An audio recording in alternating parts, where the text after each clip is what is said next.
Bonjour à tous.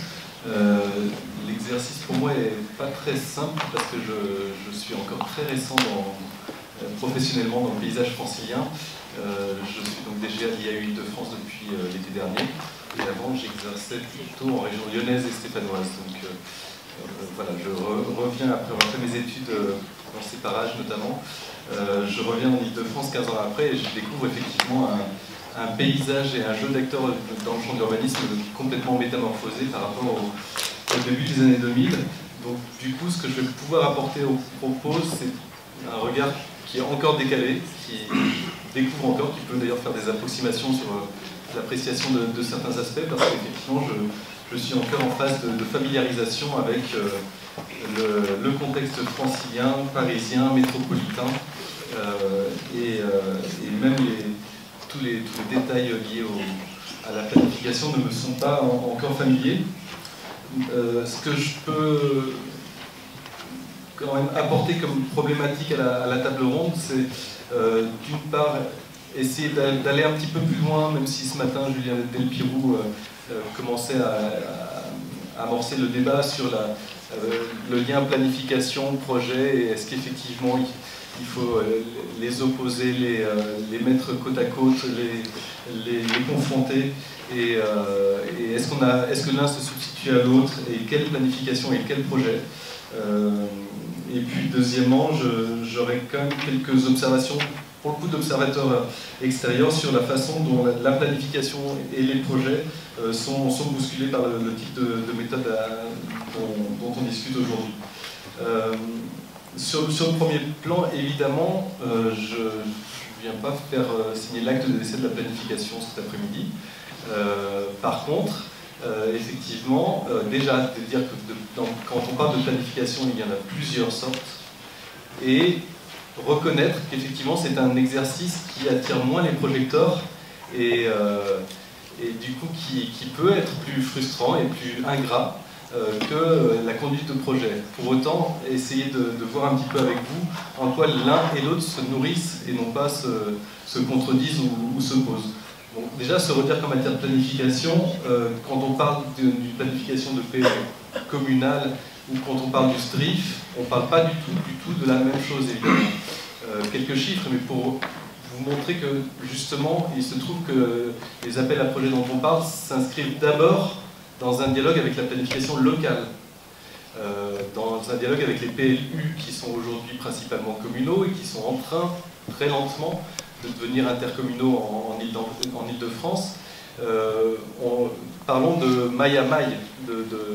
Et donc effectivement, le STRIF sur 12 000 km², plus de 1200 communes, c'est un exercice de planification régionale qui se régénère à peu près tous les 20 ans et qui n'a pas à intervenir à une échelle et à un niveau de finesse qui est celui dont on parle aujourd'hui.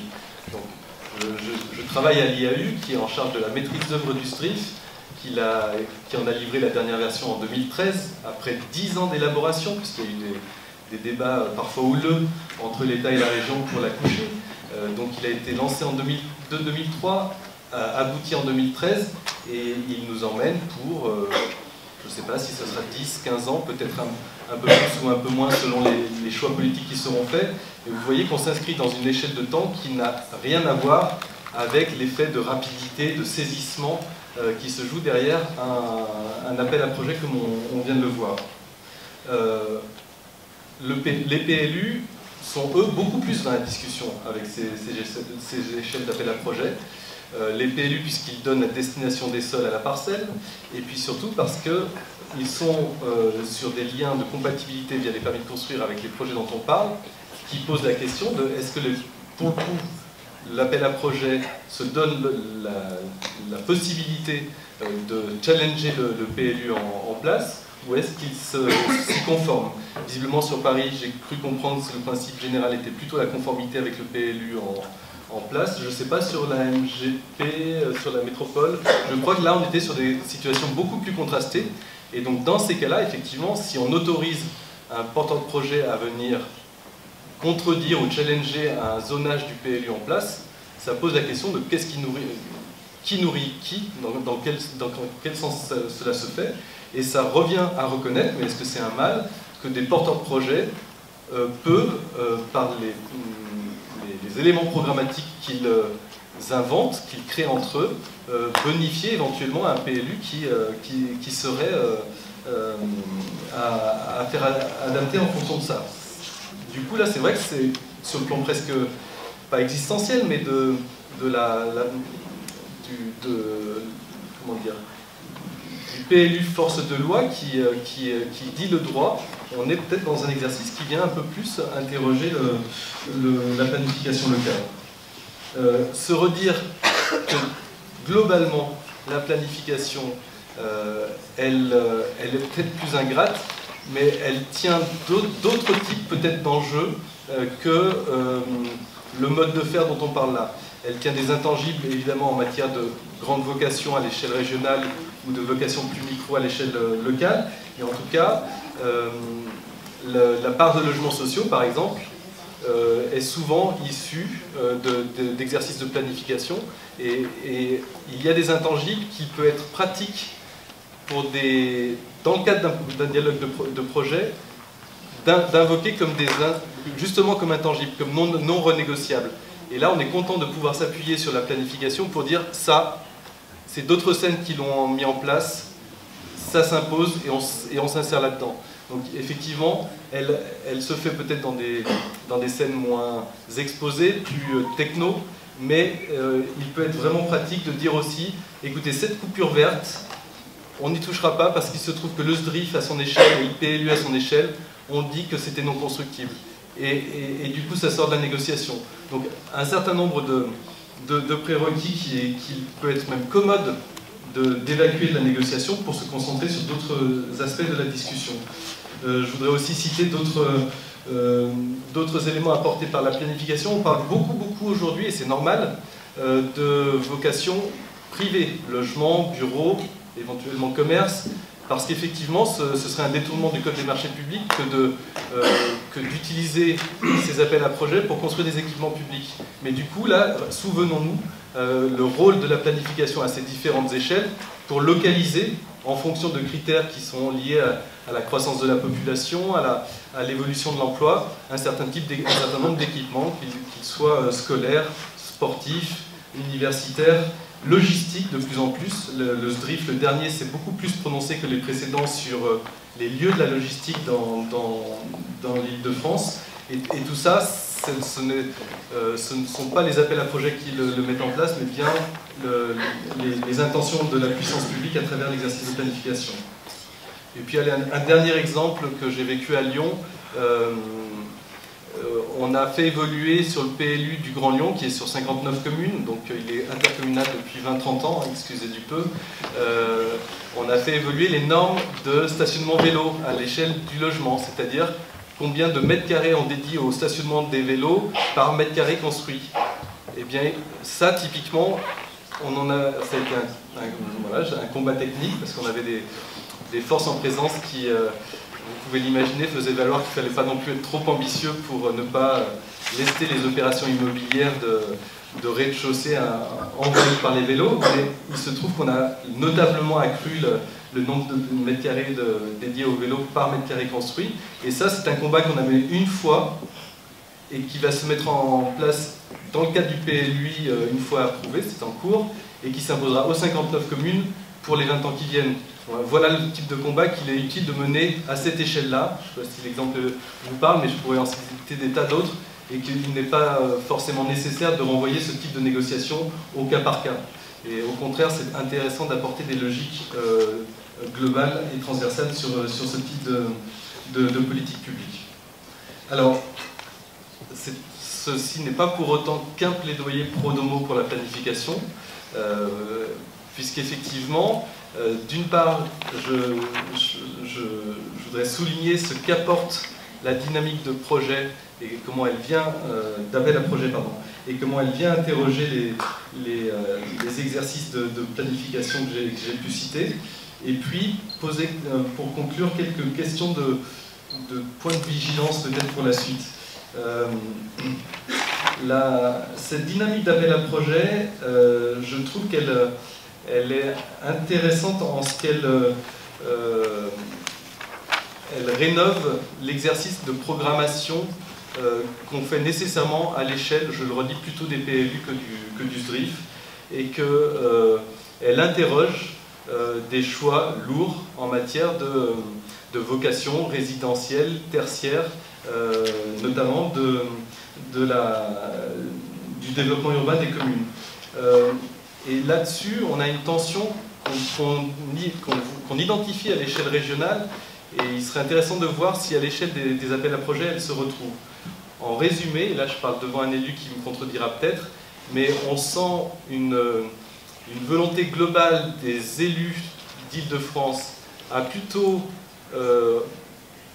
pondérer, modérer le développement du nombre de logements sur leur commune, par rapport à une ambition qui était étatique à un moment donné, qui est peut-être aujourd'hui plus régionale, qui dit attention, il faut accueillir beaucoup de monde en Île-de-France et donc il faut produire au moins 70 000 logements par an pour y parvenir. C'est le chiffre qui a fini par sortir du SDRIF assez laborieusement, comme je vous le disais tout à l'heure. Là, effectivement, on a une tension entre la façon dont ces appels à projets contribuent à cet objectif, où effectivement sont sur des niveaux de densité et une maîtrise de l'écoulement dans le temps qui plutôt modère cet objectif par rapport notamment à des visées locales qui sont plus prudentes là-dessus.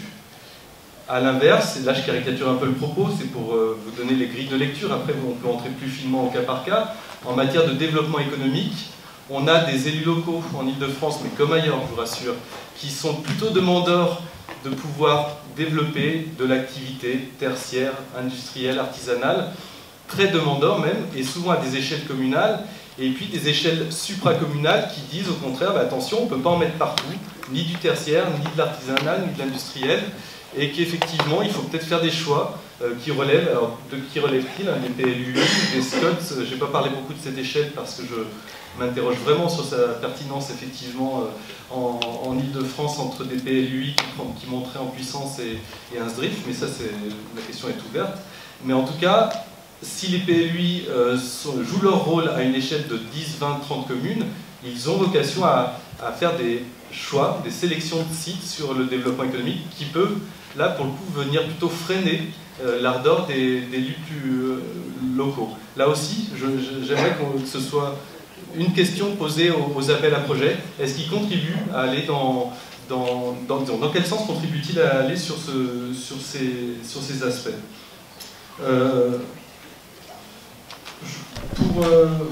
après, je pourrais être un peu long, mais je m'étais noté quand même des questions pour ces appels à projets pour la suite. Je trouve que, avant de les poser, ces questions, je voudrais vous dire que vous avez de la chance, vous étudiants, puisque principalement vous êtes étudiants dans cette salle, d'avoir devant vous une période aussi excitante en matière d'urbanisme, avec des questions vraiment passionnantes comme celles qu'on voit aujourd'hui.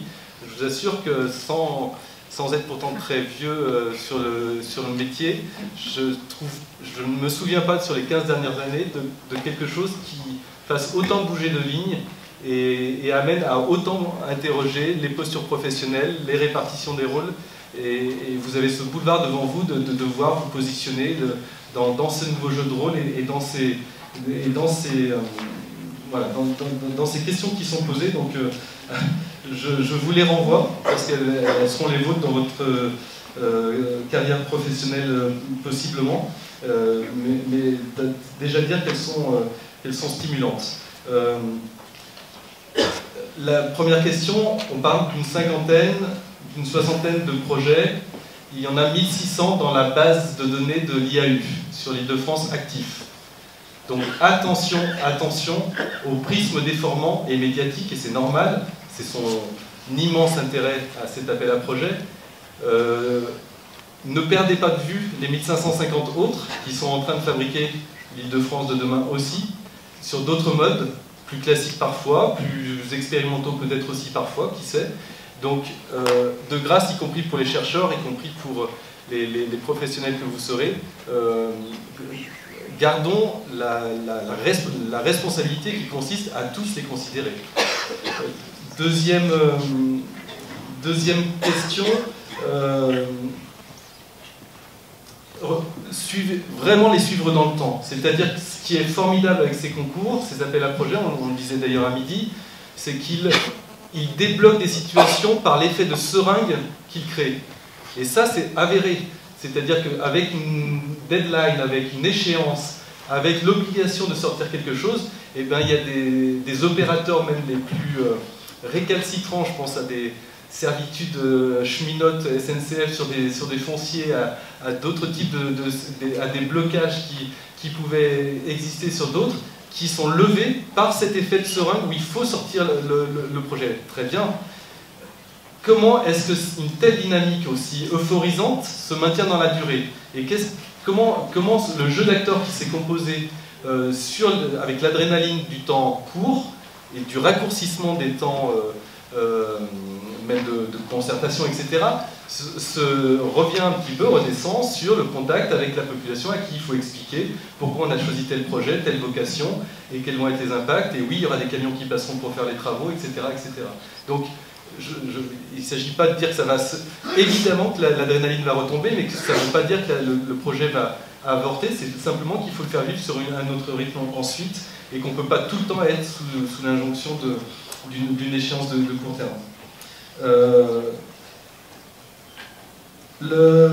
Allez, deux dernières remarques, la dernière étant pour celui qui va parler après moi. L'avant-dernière, c'est sur la responsabilité qu'on a aussi peut-être tous de ne pas tomber dans les gimmicks sociologiques de notre époque et de notre classe professionnelle, voire socio-économique. Ces appels à projets, là je m'éloigne du sujet de la planification, mais je m'autorise, tant pis, ont des réflexes, ont des vocabulaires, ont des propositions programmatiques qui sont dans l'air du temps, et tant mieux, puisqu'il faut justement qu'ils traduisent cet air du temps, qu'ils soient plus innovants que les méthodes traditionnelles des promoteurs qui avaient quand même, pour un certain nombre d'entre elles, pris un bon coup de vieux, qui ne se renouvelaient plus. Donc elles se renouvellent, mais elles se renouvellent en allant convoquer un vocabulaire et des représentations qui parlent aux jurys qu'ils ont en face d'eux et qui parlent à ceux qui composent les équipes qui se sont formées et qui sont des CSP plus urbaines en résumé. Donc là, est-ce que, question pour vous observateurs, vous acteurs, vous élus, est-ce que, pour qui ces projets sont-ils faits? Est-ce que dans les faits, ils arrivent à atteindre l'ensemble des publics qu'ils sont censés viser et pour l'intérêt général, puisque le mot doit être prononcé. Et puis la dernière question qui me taraude, c'est sur la question du foncier. Et là, je reboucle avec la question de la planification. Je me demandais, est-ce que... alors je crois que cette possibilité était ouverte. J'ai posé la question à ma voisine ce matin, mais qu'elle a été peu mobilisée. Et si ce foncier restait public? Je suis un petit peu provocateur, mais on est dans une époque qui parle de ressources rares, à tout point de vue. La ville, on est en train de prendre conscience que le métabolisme urbain, il s'appuie sur des ressources qui sont rares. On parle des ressources en eau, des ressources en matière première, des ressources agricoles. Et puis, on n'y inclut pas souvent la ressource foncière. Et la ressource foncière, pourtant, elle est limitée, elle est épuisable. Et puis elle est encore plus épuisable quand un SDRIF, à raison, limite les extensions urbaines, assez drastiquement. Et quand les PLUI et les SCOT reprennent d'ailleurs cette volonté de refaire la ville sur elle-même. Et du coup, je m'interrogeais sur les choix qu'on est en train de faire, y compris pour financer des politiques publiques tout à fait louables par ailleurs, hein, la politique de logement social ou d'autres politiques.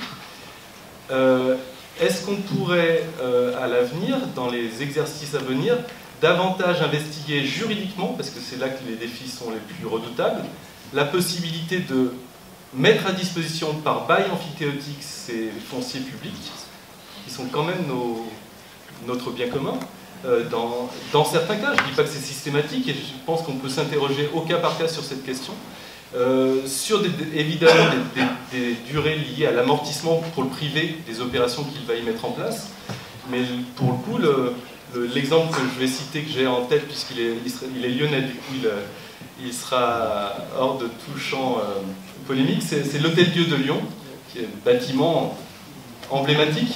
Vous le voyez certainement en image, non? C'est un soufflot, un monument de 200-300 mètres de long, bref, au cœur de la presqu'île de Lyon, propriété des HCL, les Hospices Civils de Lyon, et qui, il se trouve, avait une tradition de baux qu'elles ont mis en place dès le 19e siècle pour allotir des logements dans le développement de Lyon. Et donc elles ont repris ce même système et elles ont alloué pour... Alors, certes c'est long, c'est 99 ans, mais l'opération elle coûte quand même 500 millions d'euros à l'opérateur privé qui a bien voulu s'emparer de l'Hôtel-Dieu pour le transformer. Donc effectivement, c'est des échelles d'argent qui nécessitent des échelles de temps importantes. Mais dans 100 ans, les HCL seront de nouveau pleinement propriétaires d'un bien qui aura été largement amorti pour ce qui est des investissements privés qui auront été menés dessus. Et on pourra se reposer, parce que la vie et la ville évoluent, on pourra se reposer des questions programmatiques d'un point de vue de puissance publique dans 100 ans sur l'Hôtel-Dieu. Est-ce que c'est pas quelque chose à étudier pour l'avenir, même si évidemment c'est moins confortable, moins sécurisant et peut-être même financièrement un petit peu moins juteux dans un premier temps que d'aller dans cette direction-là.